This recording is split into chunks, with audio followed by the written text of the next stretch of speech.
Welcome back to our YouTube channel. તો આજના વિડીયોમાં આપણે first person, second person, third person એટલે શું અને તે કેવી રીતે આવે એના વિશે શીખીશું. તો ચાલો શરૂઆત કરીએ.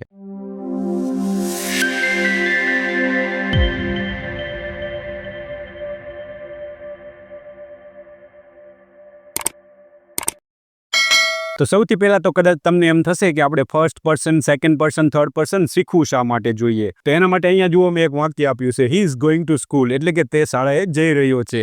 તો અહીંયા જુઓ, સબ્જેક્ટ શું આપેલું છે, હી, અને ક્રિયાપદ શું આપેલું છે, તો ઇઝ અને ગોઈંગ. તો અહીંયા આપણું આ હેલ્પિંગ વર્બ છે અને આ મેઇન વર્બ છે. તો અહીંયા જુઓ, હી સાથે શું લાગીને આવેલું છે, ઇઝ. તો હવે જો કોઈ મને એમ પૂછે કે અહીંયા ઇઝ શા માટે આવ્યું છે, તો હું કહીશ કે આ જે સબ્જેક્ટ છે તે આપણો થર્ડ પર્સન સિંગ્યુલર સબ્જેક્ટ છે, એટલા માટે ઇઝ લાગેલું છે. તો કદાચ હવે તમને એમ થશે કે આ થર્ડ પર્સન એટલે શું, આ સેકન્ડ પર્સન એટલે શું. કદાચ તો તમને આવડતું જ હશે, તેમ છતાં પણ આખો વિડીયો જુઓ, જરૂર તમને કંઈક નવું શીખવા મળશે. કારણ કે હું તમને ગુજરાતી ટુ ઇંગ્લિશ શીખવાડીશ. તમારે કંઈ પણ ગોખવાની જરૂર નહીં પડે, એકદમ તમને ઇઝી રીતે યાદ રહી જશે. તો ચાલો હવે આપણે જોઈએ. તો શરૂઆત કરતા પહેલા આપણે કર્તા વિશે જોઈ લઈએ. તો કર્તા કોને કહેવાય, વાક્યમાંથી કર્તા કેવી રીતે મેળવવાનો, એના વિશે આપણે આગળના વિડીયોમાં શીખી ગયા છીએ. પરંતુ અહીંયા આપણે જોઈશું કે કર્તાના ટોટલ કેટલા બે પ્રકાર છે. સિંગ્યુલર સબ્જેક્ટ એટલે કે એકવચન કર્તા અને પ્લુરલ એટલે કે બહુવચન કર્તા. તો સિંગ્યુલર સબ્જેક્ટ એટલે શું, તો જ્યારે પણ કોઈ એક વ્યક્તિ, એક વસ્તુ અથવા તો એક સ્થળ અથવા તો એક પ્રાણી વિશે આપણને માહિતી મળતી હોય તો એને એકવચન કર્તા કહેવાય, અને એક કરતાં વધારે વિશે માહિતી મળતી હોય તો એને બહુવચન કર્તા કહેવાય. તો હવે આપણે જે એકવચન અને બહુવચન કર્તા જોયા તેના થોડાક આપણે ઉદાહરણ જોઈશું, એટલે તમને આઈડિયા આવે કે કર્તા કેવા કેવા પ્રકારના હોય. તો અહીંયા જુઓ, એકવચન કરતા એટલે કે સિંગ્યુલર સબ્જેક્ટ, બહુવચન કરતા એટલે પ્લુરલ સબ્જેક્ટ. તો અહીંયા જુઓ, સૌથી પહેલા આઈ એટલે શું થાય, હું. તો એક જ વ્યક્તિની વાત થતી હોય તો એને આપણે એકવચનમાં ગણીશું. ત્યારબાદ યુ, તો યુનું ગુજરાતી તું થાય છે. તો તું એટલે કેટલા વ્યક્તિ હોય, એક જ વ્યક્તિ હોય તો એને પણ આપણે એકવચનમાં ગણીશું. ત્યારબાદ જુઓ, હી, શી અને ઈટ, ત્રણેયનું ગુજરાતી શું થાય, તે. પરંતુ હીનો ઉપયોગ પુરુષ જાતિ માટે થાય છે, શીનો ઉપયોગ સ્ત્રી જાતિ માટે થાય છે, અને ઈટનો ઉપયોગ નિર્જીવ વસ્તુઓ અને પ્રાણીઓ માટે થાય છે. તો તેનું ગુજરાતી પણ શું થાય છે, તે. પરંતુ આ ત્રણેય સબ્જેક્ટ કેવા છે, એકવચન, એટલે કે એક વ્યક્તિ, વસ્તુ અથવા સ્થળને દર્શાવતા છે. ત્યારબાદ બહુવચન કર્તામાં જુઓ, વી એટલે શું થશે, અમે, એટલે એક કરતાં વધારે વ્યક્તિઓ હોય તો એને આપણે બહુવચનમાં ગણીશું. ત્યારબાદ યુનું ગુજરાતી શું થાય, તું પણ થાય અને તમે પણ થાય. તો જુઓ, યુ એક વચનમાં પણ સમાન રહે છે અને બહુવચનમાં પણ સમાન જ રહે છે. તો તમે માટે આપણે શું મૂકીશું, યુ મૂકીશું, જેને બહુવચન કરતા ગણીશું. ત્યારબાદ જુઓ, ધે એટલે શું થાય, તેઓ.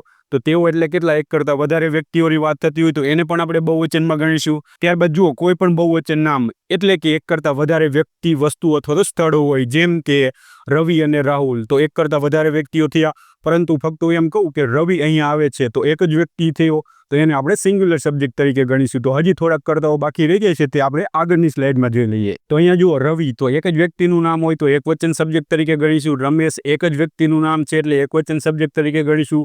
પરંતુ અહીંયા રવિ અને રમેશ એટલે કે બંનેને ભેગા કરી દીધેલા છે તો એક કરતાં વધારે વ્યક્તિઓ થઈ ગયા, ટોટલ કેટલા, બે વ્યક્તિઓ થઈ ગયા, તો એને આપણે બહુવચનમાં ગણીશું. ત્યારબાદ અહીંયા જુઓ, ટ્રી એટલે કે વૃક્ષ થાય, એક જ વૃક્ષની વાત થાય છે તો એને આપણે એકવચન ગણીશું. પરંતુ અહીંયા જુઓ, એસ લાગેલો છે એટલે કે ટ્રીઝ, એટલે એનું ગુજરાતી શું થશે, વૃક્ષો. તો એક કરતાં વધારે થઈ ગયા તો એને આપણે બહુવચનમાં ગણીશું. તો બહુવચન નામ કેવી રીતે બને, જે આગળનો ટોપિક છે હું તમને આગળ શીખવાડીશ. ત્યારબાદ અહીંયા જુઓ, ધીસ, તો ધીસનું ગુજરાતી શું થાય, આ, જેમ કે આ પેન છે. ત્યારબાદ અહીંયા જુઓ, ધીસનું ગુજરાતી શું થાય, આ. તો ધીસનું, ત્યારબાદ અહીંયા જુઓ, ધીસનું ગુજરાતી શું થાય, આ, એટલે કે આ પેન છે. ધીસનો ઉપયોગ ક્યારે થાય, તો જ્યારે પણ આપણે નજીકની વસ્તુ દર્શાવી હોય અને એક જ વસ્તુ હોય તો એના માટે આપણે ધીસનો ઉપયોગ કરીશું.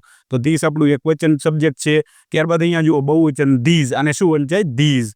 તો આપણું બહુવચન સબ્જેક્ટ છે એટલે કે એક કરતાં વધારે વ્યક્તિઓ, વસ્તુઓ, સ્થળની વાત કરવાની હોય અને નજીકમાં જ હોય તો એના માટે આપણે ધીઝનો ઉપયોગ કરીશું, જે આપણે આગળના વિડીયોમાં ડિટેલમાં શીખીશું. ત્યારબાદ અહીંયા જુઓ, ધેટનું ગુજરાતી શું થાય, પેલું પણ થાય અથવા તો તે પણ થાય.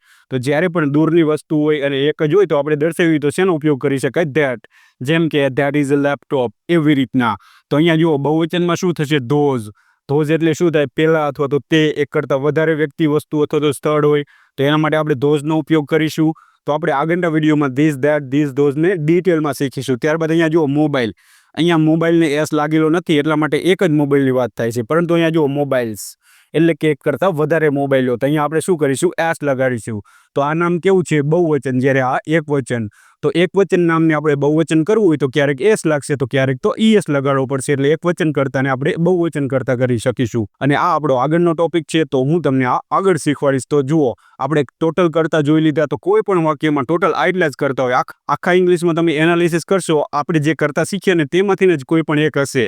ક્યારેક શું આવે તો જીરંડ ફોર્મ આવે, એટલે કે ક્રિયાપદને આઈંગી લાગેલું હોય, અથવા તો ક્યારેક એક આખું વાક્ય સબ્જેક્ટ તરીકે આવશે.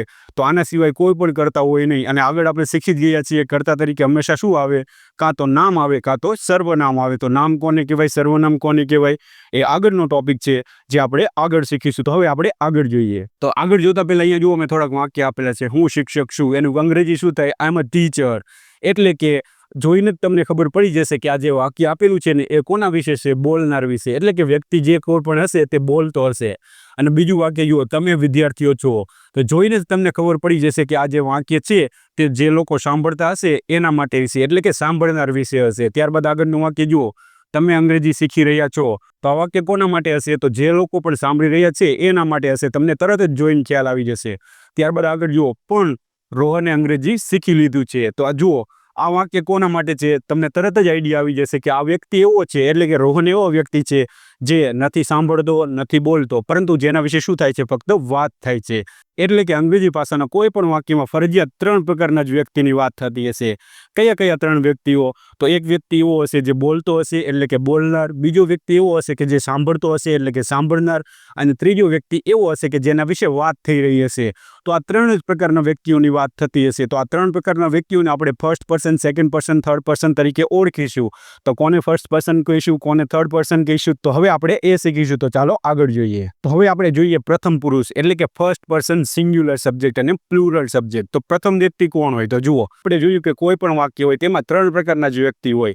તો પ્રથમ પુરુષ આપણે કોને કહીશું, જે વ્યક્તિ બોલતો હશે, એટલે કે બોલનારને આપણે પ્રથમ પુરુષ કહીશું. શા માટે, તો જુઓ, બોલનાર વ્યક્તિ હોય તો એવું જરૂરી નથી કે કોઈ વ્યક્તિ એને સાંભળતું જ હોય. અત્યારે તમે મારું જ ઉદાહરણ લઈ લો. અત્યારે હું તમને ભણાવું છું, પરંતુ મારી સામે કોઈ બેઠું નથી, તેમ છતાં પણ હું બોલી રહ્યો છું.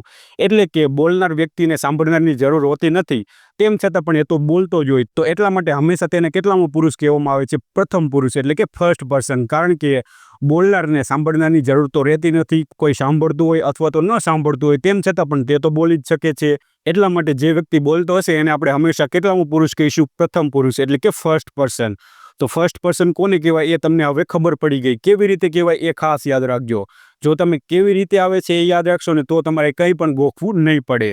તો કોને પ્રથમ પુરુષ કહીશું, જે વ્યક્તિ બોલતો હશે તેને. તો બોલતો એને શું કહેવાય, બોલનાર. અંગ્રેજીમાં શું કહેવાય, સ્પીકર, કેમ કે સ્પીક એટલે બોલવું થાય.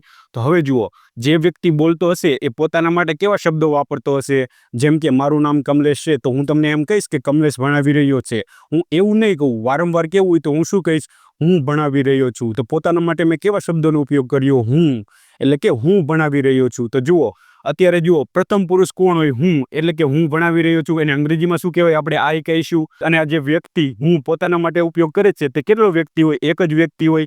એટલા માટે જુઓ, પ્રથમ પુરુષ એક વચનનો કરતા કોણ હશે, હંમેશા આઈ. તો આઈ કેવી રીતે આવ્યો એ ખાસ યાદ રાખજો. જે વ્યક્તિ બોલતો હોય અને એક જ વ્યક્તિ હોય તો પોતાના માટે શું વાપરે, હું, જેને અંગ્રેજીમાં શું કહેવાય, આઈ. એટલા માટે આઈ પ્રથમ પુરુષ સિંગ્યુલર સબ્જેક્ટ છે.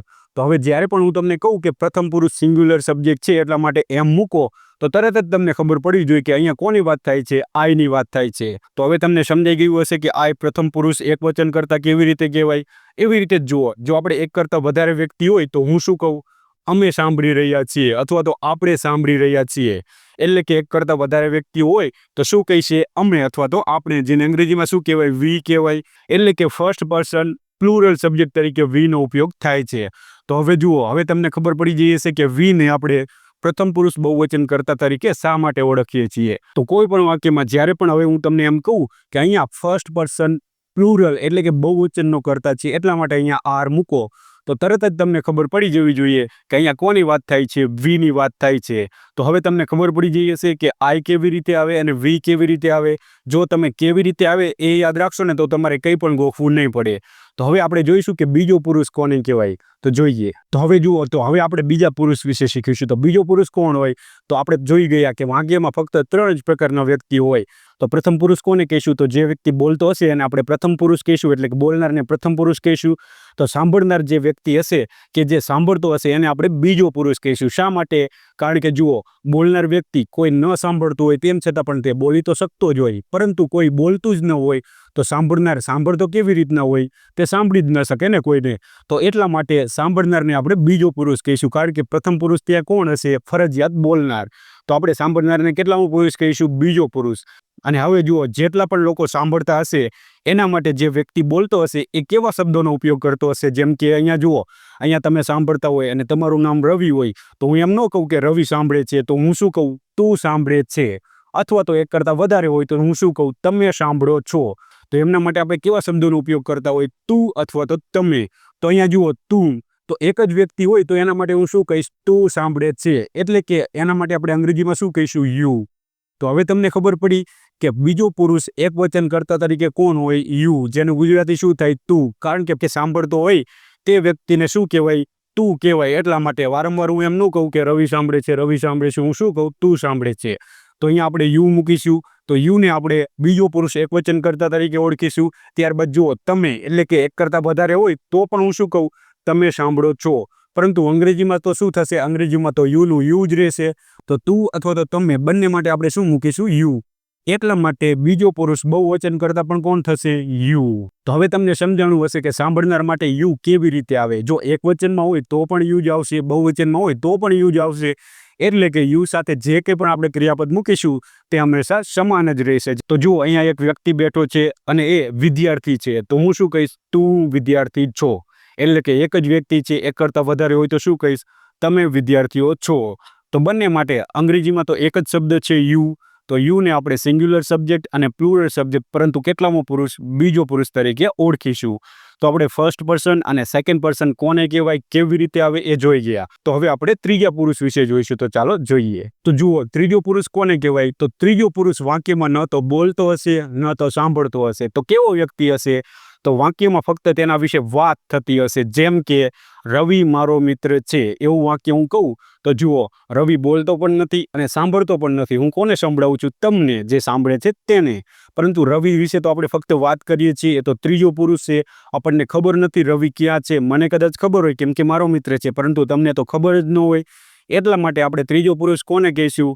તો બોલતો હશે તેને પણ નહીં કહીએ, સાંભળતો હશે તેને પણ નહીં કહીએ, પરંતુ જે વ્યક્તિ વિશે વાત થતી હશે એને આપણે શું કહીશું? ત્રીજો પુરુષ કહીશું. એટલે કે વાક્યમાં કોઈ પણ વ્યક્તિ વિશે વાત થતી હોય તો તેને ત્રીજો પુરુષ તરીકે કહેવામાં આવશે. તો હવે જુઓ, તે એક વ્યક્તિ પણ હોઈ શકે અને એક કરતાં વધારે પણ હોઈ શકે. તો જુઓ, રવિ મારો મિત્ર છે, તો હવે હું એમ કહું કે તે તમારો પણ મિત્ર છે. તો જુઓ, તેના માટે મેં કયા શબ્દોનો ઉપયોગ કર્યો? તે. રવિ તમારો મિત્ર પણ છે તેમ પણ હું કહી શકું. એના બદલે, નામના બદલે હું બીજા શબ્દોનો પણ ઉપયોગ કરી શકું જેને સર્વનામ કહેવાય. તો હું શું કહું? તે તમારો પણ મિત્ર છે.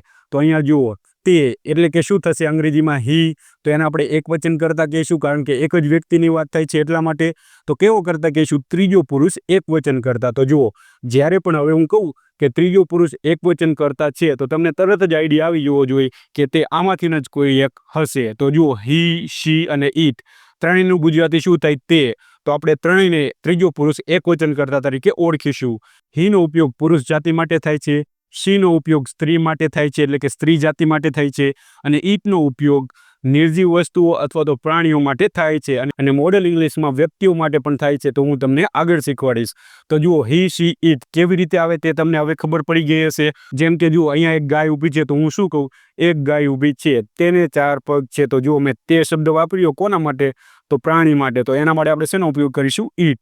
ત્યારબાદ જુઓ, કોઈ પણ એક જ વ્યક્તિનું નામ હોય, જેમ કે રાહુલ. અત્યારે જ મેં તમને કીધું કે રવિ મારો મિત્ર છે, તો હવે હું એમ કહું કે રવિ તમારો પણ મિત્ર છે, તો એનું નામ પણ લઈ જ શકું. તો કોઈ પણ નામ હોય, પરંતુ કેટલા વ્યક્તિનું? એક જ વ્યક્તિનું. તો તેને આપણે શું કહીશું? ત્રીજો પુરુષ એકવચન.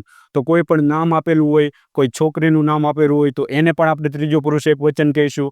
ત્યારબાદ જો કોઈ વસ્તુનું નામ આપેલું હોય, જેમ કે ટ્રી એટલે શું થાય? વૃક્ષ થાય.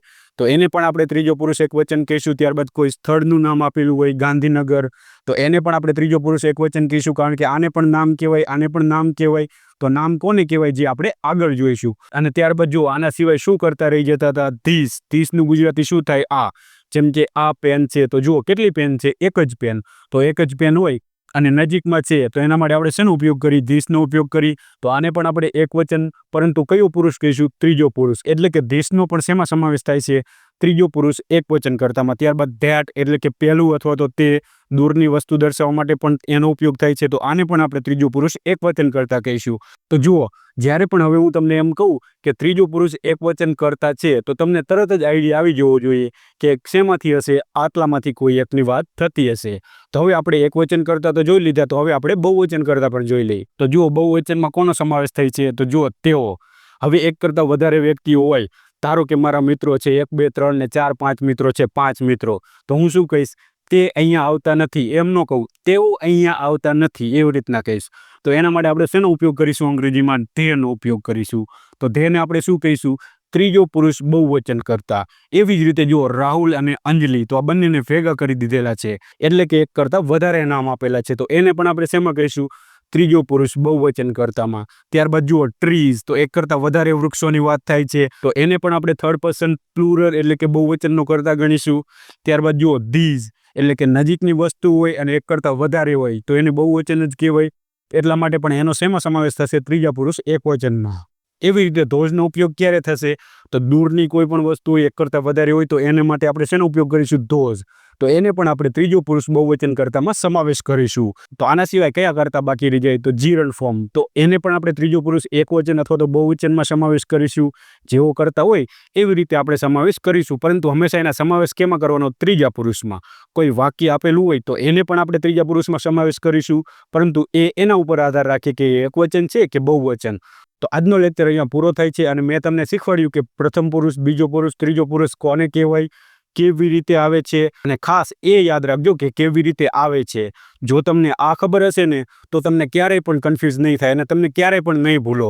કેમ કે જો તમે ડાયરેક્ટ ગોખો ને, તો તમે ભૂલી જ જાઓ, પરંતુ આવી રીતના તમે સમજી વિચારીને યાદ રાખશો તો તમે ક્યારેય પણ ભૂલશો નહીં. તો આપણે એકદમ ગુજરાતી ટુ ઇંગ્લિશ શીખી રહ્યા છીએ, તો એટલા માટે જ મેં તમને એકદમ ગુજરાતીમાંથી અંગ્રેજી શીખવાડ્યું છે. તો હવે આશા રાખું છું કે તમને સમજાઈ ગયું છે. તેમ છતાં પણ કંઈ ન સમજાણું હોય તો વિડીયોને બીજી વાર જુઓ, અને તેમ છતાં પણ કંઈ ન સમજાય તો તમે કોમેન્ટ બોક્સમાં જણાવી શકો છો, હું તમને જરૂર રિપ્લાય આપીશ. Thank you.